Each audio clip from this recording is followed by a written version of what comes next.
right, let's do just because we're moving from topic to topic to topic, there's a lot of stuff. Do you any questions or comments about anything to this point? And then I'm going to have us take a little stretch break, and then we'll dive into the next, just to kind of mentally pause. Any questions about that? Suicide risk? Yes. Well, this is actually from yesterday. From yesterday. I had the cliffhanger question. The which question? The cliffhanger question about... The cliffhanger question. Of course, we've all been thinking about it, but just repeat it because they're right to get it.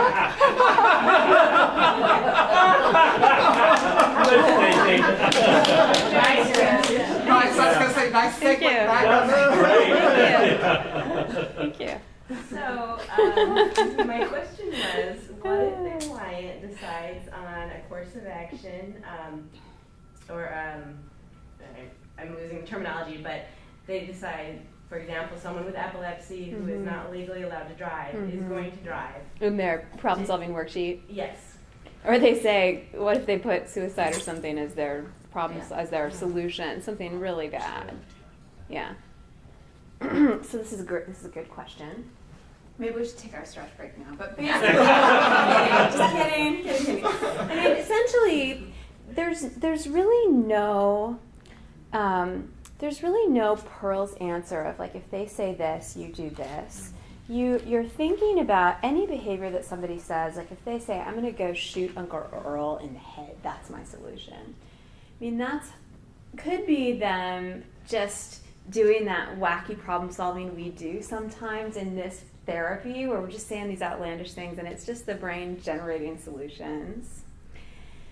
Or it could be homicidal ideation, and that's where your clinical judgment really comes in to play. And so there's, in some ways, the answer lies back to your assessment of what's going on. So if someone said something that just got my alarm bells of risk going, then I'd assess it more. So the first answer would be kind of use your clinical judgment about how risky is something. So that's kind of one. So, and if you're not sure, I mean, just ask, are you really seriously thinking about doing this? The second layer, if you're into something that you think has some risk for the person, we were joking yesterday about rob a bank, drive when advised not to. The general rule that I follow as a psychologist, and now I'm actually going not from sort of the Pearl's way, just to my licensing board, is that if I see something that I think is acutely risky and somebody's going to die, like if they are drunk and then they're going to go drive from my session, I have to do something. But if they tell me I might go drive drunk on Wednesday, but I'm not sure, and I don't know if it's not acute, I can't say that, then I just have to sort of live with that and assess and say, point out the risk, but that's kind of my licensing board. And so this is kind of similar to the suicide question in that you're somewhat, once we get into risk areas, influenced by whatever your agency and licensing board would say you have to do. So let's just look at some of these just to get practical. So if someone said, this actually will happen sometimes with problem solving, I just want to die. That's the way I want to solve this problem. I don't want to exist. I want to die. Would everybody, if you thought they were really going to do it, have to do something in your agency? Everybody would, yeah, okay. How about, I'm going to kill somebody else? Everybody would, and you all kind of know what you do. How about, I don't think I'd do it, but it sure feels good to think about it. And I'm just going to fantasize about that during the week. I'll see you next week, though. I won't actually do it. How many of you guys, this is what I did my dissertation on, actually. In graduate school, what happened when people thought about accidentally dying, who were suicidal, everybody in my study. And accidentally dying? There was this sort of fantasy scenario we studied where they thought about an accidental death that would leave them, that would let them escape from their pain with none of the repercussions of making a choice to suicide. And I'm telling you, it's just, I think about my graphs and it makes my heart break. Like people just went, they were so relaxed just thinking about it. Okay, so thinking about it. who would have to do something in your agency? Or just for your license? Is there anything you can do? You document the risk, yep. Okay, what else? Do you follow up the next time? That'd be that's me too, as a clinical psychologist. Anybody field or agency would... If you have a supervisor, and you report to someone else. Absolutely. This would be where you'd talk with the supervisor about it. That's the rule of thumb in clinical practice is always, if you're not sure, consult. So that'd be the next thing I'd do, absolutely, is just say, I don't know what to do, what do you think? I don't think there's anything I can do, and then write it down. Okay, let's move to the example that came to you, because you work with epileptic patients. And what if somebody said, I'm going to drive? And you had an example in a role play too, of my supervisor doesn't want me to work with patients. Right. And this actually happened, right? But I'm just going to do it, forget it, I'm just going to do it. So what about that one? I mean, what do various agencies do? What would your licensing board say with that one? If someone said, this is what I'm going to do, I'm going to drive, and to hell with it. So what, just to kind of get concrete with it? Depending on the state, you have mandatory requirements for reporting. Yeah. Yeah. For me, I'd probably call, that one is one I would consult with. I'd probably say that I hope they don't do it and I'm worried about them. And I might try to get the person to consult with me and their doctor or something, but I don't know that there's anything I could acutely do. I couldn't hospitalize somebody who said they were going to do that.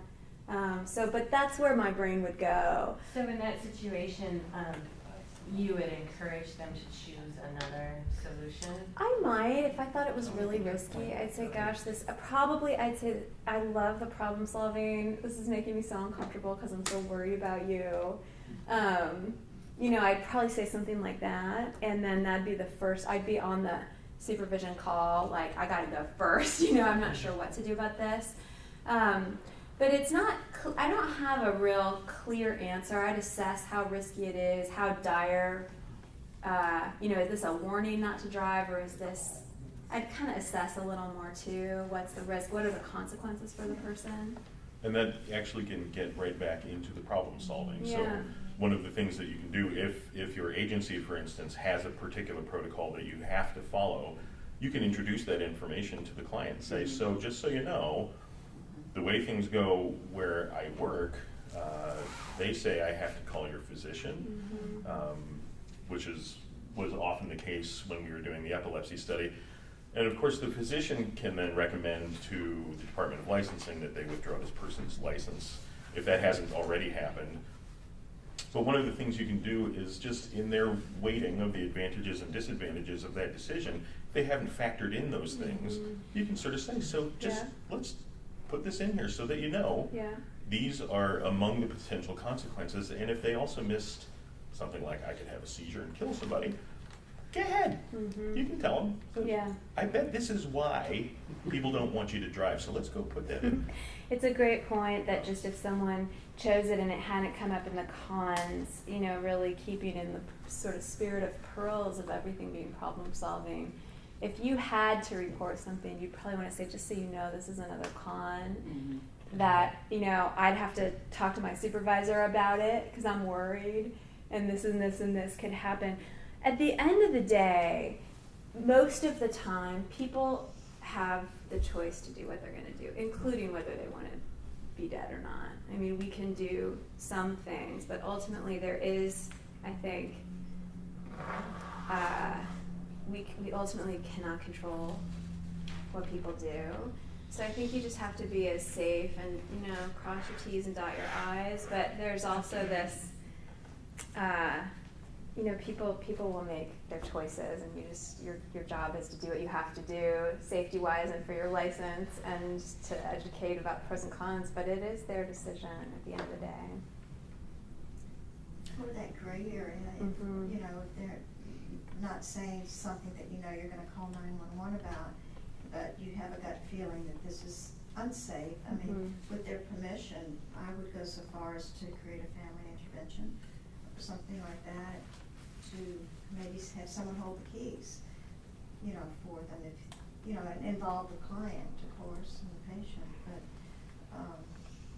Hey, that's a maybe we should do a support. role play with this one, just to demo how we do it. This might be kind of fun, because it's kind of like, for pearls, you're problem solving, you're doing pearls. But if there's risk, Yeah. you kind of think about, you are departing from pearls at Yeah. that point. Like if someone's going to really be hurt, you sort of go, and there's no special pearls rule. It's like you do what so if your agency would say, oh, we got to get a family intervention, then you do it. But you wouldn't necessarily do that either. I mean, there is a lot of room for flexibility in your judgment, and that's why this is a hard question to answer, because like that, it reminds me a lot of the problems and goals thing we were just wrestling with. What was our word? Churning. Like churning butter. This is another one that you end up really spending a lot of thought with. So I don't know. How clear is this? Should we role play it, or does it feel like you've got enough of a guideline you could walk out and still feel like a cliffhanger, or does it feel like we're in a complex novella or something? Like we're in the middle, towards the There are end. things to do. You got stuff to do. You're good. I'm getting a little, yeah. Yeah? Okay. All right.